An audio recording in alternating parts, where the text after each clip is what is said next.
not one, not two, but three world title fights took place at UFC 251, aka Fight Island, aka Yaz Island, aka Usman versus Masvidal. This was one hell of a card, featured some really impressive performances, some of the worst sides of MMA as well. Overall, if you ordered the show, I think you may have gotten your money's worth, but let's dive in. Fred Rachani, TSC, your home for sports news updates, interviews, and everything in between. If you're new here, please consider subscribing and enabling notifications. So, let's get to our main event. Let's not waste any time. We'll go through the rest of the main card, but we had Kamaru Usman defending his UFC welterweight championship for the second time. He was supposed to fight Gilbert Burns, his, I guess technically still his teammate, maybe former teammate. And Gilbert Burns may be the most dangerous man in the 170-pound division, but Gilbert Burns tested positive for COVID-19. In comes Jorge Masvidal. He had a contract dispute with UFC, wanted to get more money, and he deserves it. He's a EA UFC Sports cover star with Israel Adesanya, EA UFC 4, which is coming out August 14th, my mom's birthday. And, he's a guy that's gotten a lot of attention. Hell, my boy Ed Molina has been hitting me up, telling me how his mother, who doesn't even watch UFC, watch any kind of sports, is totally into Jorge Masvidal. I mean, this guy has some crossover appeal, especially with the Hispanic audience. I mean, the guy should be getting that money, and hopefully he got compensated very well here, because he took this fight on a week's notice, cut 20 pounds, had to get himself remotely conditioned for a championship fight, get COVID tested, fly across the world from the COVID hub of Florida to Yaz Island, which seems significantly safer than Florida right now in most of America. And then, after all that jazz, he has to fight the best welterweight in the world, Kamaru Usman. Well, Masvidal held his own in round one. I actually think he won round one. But for the rest of the fight, rounds 2, 3, 4, and 5, Usman just broke him down. Clinch work, takedowns, suffocating him. It was not pretty. It was not aesthetically pleasing. It's not something that's necessarily going to make Usman more fans, but he got the job done against one of the most dangerous fighters, not just in the division, but in all of the UFC. And Usman got the win 50-45, 50-45, 49-46 to win via unanimous decision. I'm seeing a lot of Usman hate here. Let me just state a few things, okay, before I go to get into my main statement here. You can think Kamaru Usman is boring. You can think he's not exciting. You can say, I'm not really interested in his fights, and I don't like his fight style. That is perfectly reasonable. But if you're one of these freaking clowns, one of these losers, maybe a racist, I don't know, that's out there actually saying that Kamaru Usman isn't a great fighter and the best welterweight in the world, you're freaking crazy. You're freaking crazy. You need to get off your ass, go work out, go do something, go get a hobby, because you don't know MMA or any kind of sport. The dude is the best in his division. And look, he's not GSP.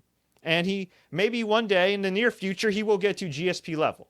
Okay? But if we're keeping it real here, and I'm old enough to remember GSP fighting, and GSP fighting in his prime. In fact, I was even live covering his fights back in the day. Okay? As charismatic as GSP is and was, as likable as GSP was, as exciting as his feuds were with guys like, Josh Koscheck, Matt Serra, Dan Hardy, a number of others. The reality is, a lot of his fights kind of went in a similar way, where he probably could have finished. He didn't. And he just dominated, and he did what he was good at. He took guys down and broke them down, and he looked great. And in the case of Usman, I didn't get the feeling that Usman wasn't trying to finish Masvidal. Masvidal is a beast. Masvidal, is a guy that is super hard to finish. It's super hard to finish. It's super dangerous. Look how dangerous he was in round one on a week's freaking notice. So I don't fault Usman for taking that game plan, doing what he does best, former collegiate wrestling standout.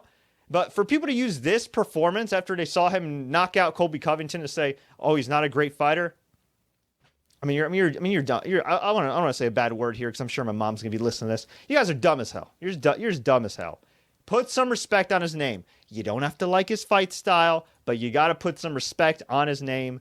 The dude's 17-1. He hasn't lost since 2013. He's fought the best. He's worked his way up. Enough already. Enough. That's it. Enough. And look, Masvidal, he took this fight at 6 days notice, 7 days notice. I don't think he embarrassed himself here. he got broken down in the later rounds as expected because, again, he's been training, but not training for a 5-round fight until this past week. Okay, he's fighting a guy who's high level, who's been on point, who's been training for championship rounds for weeks now. So there's no shame in Masvidal losing. And I do think that at some point, maybe Masvidal could get a rematch. At some point, Masvidal could work his way back up. Now, it is a little tough. He's 35 years old. He's been in some very violent fights. He's definitely a veteran. He's racked up them fights. But, man, no shame in Masvidal's game. But Usman was just a better man tonight. And at the end of the fight, they stared each other down, shook hands, much respect to both men. And, yeah, it looks like, I didn't watch the post-fight interviews, but evidently they buried the hatchet. So there you go. And somebody said here, nobody will pay to see him. Okay. What does that have to do with him being a great fighter? What does that have to do with him being a great fighter? Is he winning? Yes. Is he getting the job done? Yes. Has he been considerably better than anybody who's got up against in the UFC? Yes. So that's it. Sorry. And again, last time I checked, he finished his most recent opponent before Masvidal. So, yeah, I don't get it. I think the hatred's quite selective. But anyway, so Usman's still your champion. Peter Yan, I always butcher his name. Sorry, guy.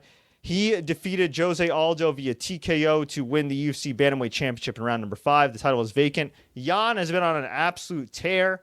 The dude's 27 years old, one of the rising stars of the UFC, an absolute stud. And I got to say, I thought the fight was actually kind of close. I had it 10-9 for Yan in round number 1. I had it 10-9 for Aldo in round 2, 10-9 for Aldo in round 3, 10-9 for Yan in round 4.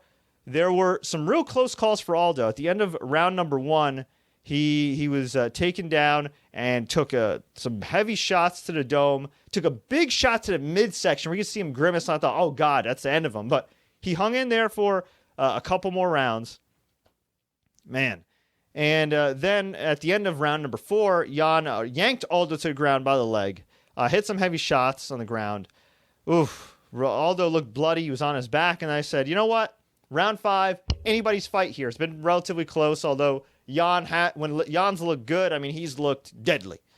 So as soon as I type it could be anybody's fight here, Yan knocks Aldo down, demolishes him on the ground for an insane period of time. Aldo is turtled up. He's sort of moving, but as Filthy Tom Lawler said a lot more explicitly on Twitter, Aldo was defending himself like somebody was defending their life, not their position, not trying to get back up, not defending himself saying, okay, hey, ref, I'm still in this fight, but defending himself saying, dear God, please don't let me die. He is turtled up. He's bleeding. He lifted his head. You see blood just leaking out. And this dumbass referee, Leon Roberts, is just like, huh, you all right, man?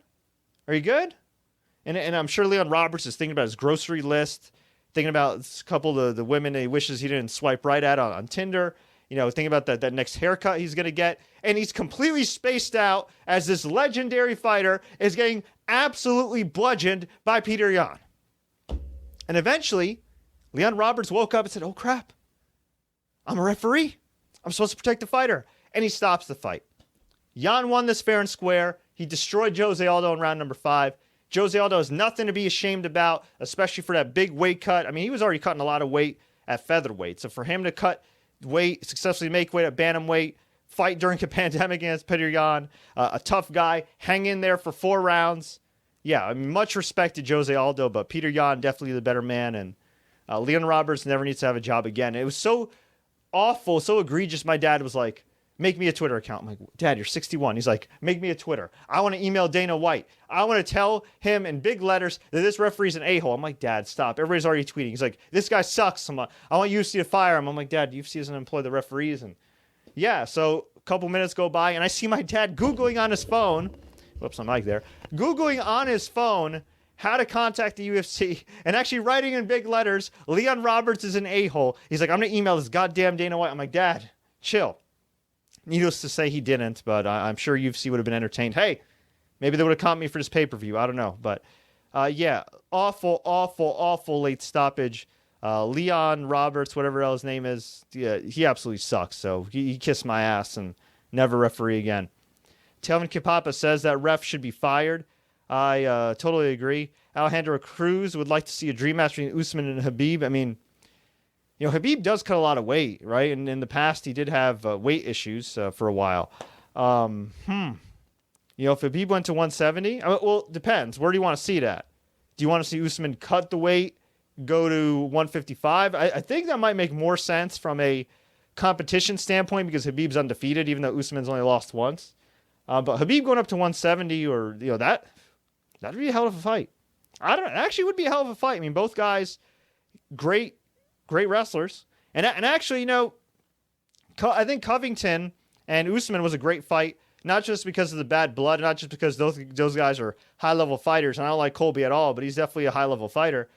Both guys, obviously, are great wrestlers. So they kind of negated the takedowns and just said, screw it, we're going to throw the heavy leather. So who knows? Although Khabib's the type of guy that doesn't care. I feel like he'd just be like, you know what? I'll strike with you, and then I'll just take him down and just bludgeon him. I don't know. Until I see otherwise, I'd have Khabib in that fight, or Khabib against pretty much anybody, even against Justin Gaethje. Although Gaethje is dangerous, and he has a wrestling background as well. By the way, deepest condolences to Khabib and his family. He just lost his father to COVID-19. Really sad stuff there. Father's really young, too, 57 years old, man. That absolutely sucks. So deepest condolences to Khabib. Hopefully, him and his family can have some strength and resilience during this tough time. Not easy. I have a friend that just lost his dad too, and around that age, it sucks. So deepest condolences to him, and shout out to anybody going through it right now, the struggle, whether it be health-wise, economically, personally. It's a tough time for everybody, but hope we all got to enjoy some UFC tonight together. Okay. Telvin Kipapa says, it's a dark day in Hawaii. Daryl Williams says, what the F, Max Holloway was robbed. That's right. Let's get to the next example of horrific MMA officiating. This time in the Alexander Volkanovski fight and Max Holloway fight, the rematch. Now, you may recall last time, Volkanovski beat Max Holloway fair and square, pretty decisively, via unanimous decision. But then, they rematched. And they had another great fight. Actually, I thought it was a little bit of a sort of closer fight. But Holloway looked like he was in championship form. I had Holloway winning the first 3 rounds, 10-9, 10-9, 10-9. Holloway used his reach a lot better. He knocked Volkanovski down twice. I believe the first time was due to a head kick. And then the second time, and then the second time was with the big punch. And yeah, look, Volkanovski, I had him winning round 4 and round 5. But if you look at who more impressively won the rounds, I'd say it was definitely Holloway. And again, I had Holloway winning 3 rounds to 2. You could also make the argument that Holloway should have won 4 rounds to 1. So then we get to the judges' scorecards for a decision. 48-47, Holloway. 48-47, Volkanovski. And I'm thinking, oh God, no. Don't do this. And then Bruce Spuffer says, 48-47 for the winner by split decision. And still,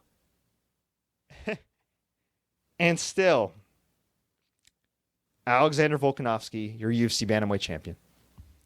Volkanovski's a great fighter. I am taking nothing away, but Max Holloway won this fight. This is BS. I've seen closer fights before where I'm like, yeah, it's not really a robbery. To me, this was a robbery. This was abso-freaking-lutely a robbery. Ugh.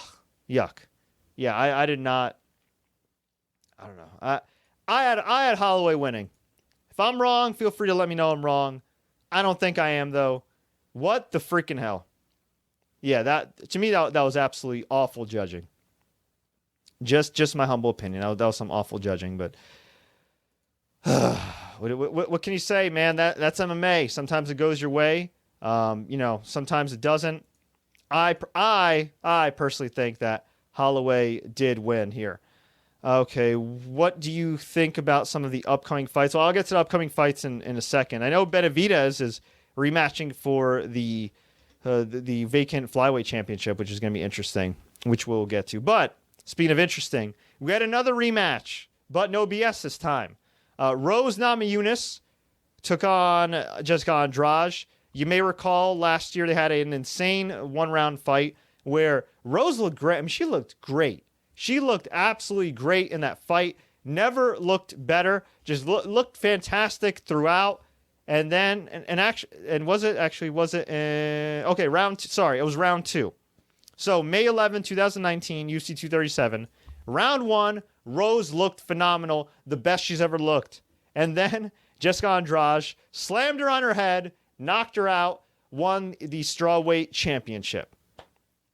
Fast forward a few fights later, Andrade loses to Zhilei, and then we get to this fight right here. And this is a hell of a fight. Really good stuff here. Split decision win for Rose Namajunas. Really, really good fight. Really good fight. And I think she's next for Zhang. I really do.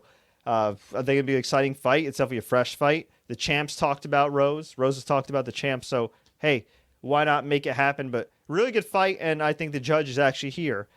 Did get it right. And then we had a flyweight bout. Amanda Ribas defeated Paige Van Zant via armbar in round number 1. Quick fight. Ribas got the win. Came off super likable. Paige Van Zant, I believe this is the final fight on her UFC deal. I guess she'll either go to Bellator, if Bellator's still around after the pandemic, and hopefully it is. Or, maybe she'll go to ONE. Or, hey, maybe she'll say, screw this MMA thing. I'll just stick to modeling and acting. And, in retrospect, after she did Dancing with the Stars, I think it was easy to say now, but I think it was a bad move for her to not have done that movie that was supposedly going to be based on her life. She had a movie, if you don't know, she had a movie deal offered to her right after Dancing with the Stars, and she opted to fight instead. And I have all the respect in the world for her hustle and wanting to fight, and she's a damn good fighter, but I feel like she's got a certain ceiling. She's not one of those fighters. I'm sure in a perfect world, UFC would have loved it if she became a bigger star, and if she, became like the prototypical UFC poster child, which unfortunately she didn't become. But yeah, I think she's kind of hit her ceiling a bit. And look, that doesn't mean she can't be a championship level fighter in Bellator or another organization, but MMA, combat sports, any kind of sport that's physical, that involves concussions and potential CT down the road, it's usually not for long, or not for a lot of people for long. So, she's got options. She said she makes more money online doing modeling than she does in the UFC. So you know what? Unless she really loves it, which evidently she does, I'd probably just hang up the gloves. But, easy for me to say. She's a pro athlete first, model second, and I wish her the best in whatever happens. But Ribas definitely looked good here. We had Jiri Prokaska, I probably butchered that. He destroyed Volkan Ozdemir via knockout punch in round number 2 on the prelims. The rest of the prelims I didn't get a chance to catch, but I heard they were relatively good. We did have a number of decisions, though. Actually, I did watch the Amir Khani Henry fight. Amir Khani defeated Henry via technical submission and a badass anaconda choke in round number 1. And then the other fight I had a chance to catch was Davy Grant knocking out Martin Day via knockout punch in round number 3. That's really good. We got some highlights up there right now on fredrichani.com. So overall, from what I saw, especially the pay-per-view portion of the card, I really like this show. If you bought this solely for the main event, yeah, I can understand why you're kind of pissed, because you paid to see an exciting fight, and instead you got a very tactical breakdown by one Kamaru Usman. But hey, at the end of the day, man, that's the game. That's the game. So let's go to some of the feedback here. Alexander Cruz says, I think Usman versus Khabib would be a 50-50 fight. Yeah. We'll see. I don't know. I think now, maybe I'm wrong here, but with Khabib being so close to his father and Khabib already being undefeated and carving out an amazing legacy, I don't know how long he'll want to fight again. It's got to be tough for him. I mean, the guy lives with his parents, and he's very family-oriented, very religious, and again, his dad passed away very young. So, I mean, I'm sure eventually they'll get the Khabib and Gaethje fight done, but after that, what do you really want to do? I mean, would Khabib want to fight Usman? I think, if anything, UFC would throw a lot of money at Khabib to do McGregor-Khabib too. Even though that fight will probably go the same way as the first one, that is the money fight on paper, especially to casual fans. Okay, I don't know where Max Holloway goes from here. Yeah, I don't know. That's tough. I mean, Holloway's super marketable, super likable guy. I think he should have won the fight. I think he should have, but it didn't happen. That's the breaks. And, I guess we'll see where he goes from here. Okay, the toe stomping, the headbutting, the ball striking, boring nightmare, says Albert Trejo. Yeah, there was an accidental groin strike. But you know what? Usman's not the first guy to do foot stomps, folks. He's not. I mean, have you watched the Benson? Evidently, people haven't watched the Benson Henderson fight. He hits in weird places too. Okay, let's see. What else is here? Fred Kaya Hayarshik. I hope I pronounced your name correctly. I probably didn't. I'll just say Fred K. Great name, by the way. He says Usman is the best. Basil says, what's up, Habibi? What's up, Habibi? Love you, man. Hope y'all in Lebanon are hanging in there. Okay. Adiola says, I hate you talking about that crappy on a week notice stuff. Usman should be compensated more. He was practicing for someone and suddenly then. Okay. This person is saying right here that I should also be putting over Kamaru Usman. Folks, I am putting over Kamaru Usman. I just said he's the best welterweight in the world. And yes, he should be getting paid more too. I pointed out Masvidal's situation because Masvidal was the one that was publicly negotiating and clashing with the UFC. But if you want my opinion on record, and it's always been this way, pay the fighters more. All the freaking fighters, but especially guys like Kamaru Usman, especially guys like Jorge Masvidal, especially guys like John Jones. John Jones is the proclaimed greatest UFC fighter of all time, according to Dana White. John Jones will tell you he's the greatest of all time. Fans will tell you he's the greatest of all time. The stats will tell you, steroids or not, he's the greatest of all time. Yet, you're not paying him like the greatest of all time. And yes, he is not the same fighter in terms of appeal as a Conor McGregor or a Ronda Rousey, or dare I say, even maybe a George Rush St. Pierre, something like that that's transcendent. Brock Lesnar's another one. I'd say John Jones is right underneath that level, which is nothing wrong with that. He's still a huge star. And in today's UFC era, as far as full-time talent, as in talent that fights regularly, he is the biggest star you got. So treat him like the biggest star you got, at least domestically. Khabib's the biggest star internationally, I think. If you look at his social media following and everything else. Conor's huge. Conor's the biggest. But right underneath Conor, I'd say like Khabib, like internationally. And definitely... definitely I'd say John Jones as far as domestically. So yeah, I agree with you.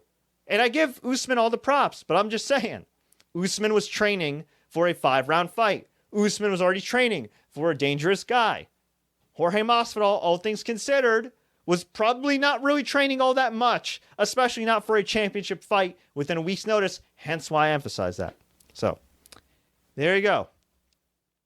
Josh says, if you want to be the champ, you got to hug it out. Wrestling's part of MMA. I'm not saying it was the prettiest fight. I'm just telling you that's how it goes sometimes, my man. Okay. Who do you see Usman fighting next? Good question. I mean, maybe Leon Edwards. They talked about Leon Edwards.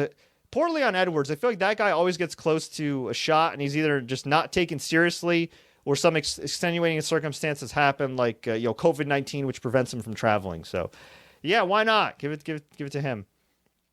TK says Usman is 2-0 against Trump supporters. Maybe that's why people don't like him. Yeah, that's a pretty great stat. Okay. Holloway versus Yair next. Ooh. I actually like that fight. That'd be cool. All right, so what's next then? Okay, people are probably wondering what the hell's next after UFC 251. Well, we got more fights on Fight Island. On July 16th, which is next week. Or I guess this week now, it's Sunday. We have Calvin Kattar against Dan Ige. That should be an awesome fight. That also includes Tim Elliott versus Ryan Benoit, Cody Stamann versus Jimmy Rivera. So it should be a decent card, a decent card on the ESPN machine. And then we have a fight that kind of crept up on me that I didn't even realize was made already. So Benavidez and Figueiredo are getting another rematch for the flyweight championship. If you recall, he missed weight last time, so he couldn't win the flyweight title despite defeating Benavidez. So evidently, they're running it back. So, hey, that's cool. That's cool. I felt bad because Benavidez, he's kind of like Uriah Faber. He's kind of like his mentor, man. He's been so close to getting the title. He's had all these title shots, and he just keeps freaking losing every time, and it sucks. So Benavidez is definitely a sentimental favorite to me. He's been a professional throughout his career. I don't think he's ever even missed weight. So I'm pulling for Benavidez, but got a tough opponent. Jack Hermanson and Kelvin Gastelum is the co-main event. That should be a hell of a fight, too. And that's taking place July 19th. Also on ESPN Plus. Not ESPN, ESPN Plus. Then on ESPN, we have another fight on Fight Island. It is going to be the returning Robert Whittaker, former middleweight champion, taking on Darren Till. That's a low-key hell of a fight. And then, wait, is this fight real? Legit? I heard about this fight before. I know they're still doing it. Shogun is fighting Lil Nog? What? In 2020? Okay. Hey, I'm down with that. Pride never die. We got Alex Oliveira taking on Peter Sabata. Fabricio Verdum against Alexander Gustafsson. We have Carla Esparza, the former champ, taking on Marina Rodriguez. So that's actually another hell of a card. July 26th. And then we have in Las Vegas at the Empty UFC Apex, August 1st. Only 2 fights announced so far. Derek Brunson against Sabazian. And then we have the headliner, which is Irene Aldana versus Holly Holm. Followed by another UFC Fight Night, August 8th. And that will feature Derek Lewis against Alexei Oleinik. That should be an awesome fight. And then we get our next pay-per-view, August 15th, which is Daniel Cormier versus Stipe Miocic 3. At the moment, that's the only fight announced for the card. I'm kind of surprised like the Gustafsson fight and some of these other fights aren't moved to the pay-per-view since that's what you're charging people for. But barring any chaos or anything else, I'm sure they'll surround it with some decent fights. But Miocic, Cormier, that could be anybody's fight. I'd probably go with Miocic just because he's younger. He's probably sharper. Daniel Cormier is on the wrong side of 40 now. I feel bad. I kind of feel bad for Cormier in a way because in some ways he kind of didn't owe Stipe a rematch. He beat him decisively in the first fight and then he lost at the end in the second fight. But hey, at the same time, Stipe is statistically maybe the greatest UFC champion of all time, other than Cormier in the heavyweight division. So, it warrants a rematch, warranted a trilogy. Should be an exciting fight. They've both had exciting fights, and yeah, I do have Miocic there, but it would be a nice bow to Daniel Cormier's career to win the heavyweight title and then retire in style. So overall, though, an exciting future coming up for the UFC. Okay, TK says I got DC. Yeah, I got Miocic. My heart is with DC though because he is retiring, but we'll see what happens. So overall, an exciting night, other than the main event, of UFC action for UFC 251. Some exciting times coming up for the UFC, barring any kind of chaos with COVID-19. Obviously, it's ravaged Florida, so in retrospect, it's actually a good thing that they got out of Florida. They're in a controlled environment at the UFC Apex. Look, there are a lot of things I can say about Dana White. There are a lot of things I can say about UFC, but I will say this. They should pay the fighters more. The fighters should absolutely be making more money off of merch and the video game and everything else. But when it comes to protecting the fighters, when it comes to isolating them, testing them, all that jazz, media, staff, crew included, they have done an absolutely phenomenal job. So I'm a fair man, and at the end of the day, I got to give credit where credit's due. So credit to Dana White, credit to UFC for by far being the best sports league when it comes to COVID-19 testing, isolating, and overall protocols. Now, I should note that it's a lot easier to isolate a card of fighters, a dozen fighters or so, and cornermen and other people, than it is to, say, isolate 22 NBA teams or however many MLB teams and MLS teams. But still, if I'm Adam Silver, if I'm Rob Manfred, if I'm all these commissioners, I'm hitting up Dana White, I'm hitting up the UFC, I'm hitting up Mark Ratner, and I'm saying, yo, guys, you got any tips? Because they're doing a pretty damn good job right now. Now, of course, with me saying that, I might jinx them, but for now, they're doing a damn good job. So, folks, I appreciate you watching. If you enjoyed this update, please smash that like button. Please subscribe and click that bell to enable notifications. We got a lot of stuff coming up, of course. Not only more UFC coverage, but we also review sports games, and it is sports game season, so that includes EA UFC 4, Madden 21, FIFA 21, PES, NHL, you name it, we got it. Until then, I'm gonna go catch some more highlights. I gotta catch up on my New Japan Pro Wrestling. Until then, as always, folks, enjoy the matches and please stay safe. I love y'all.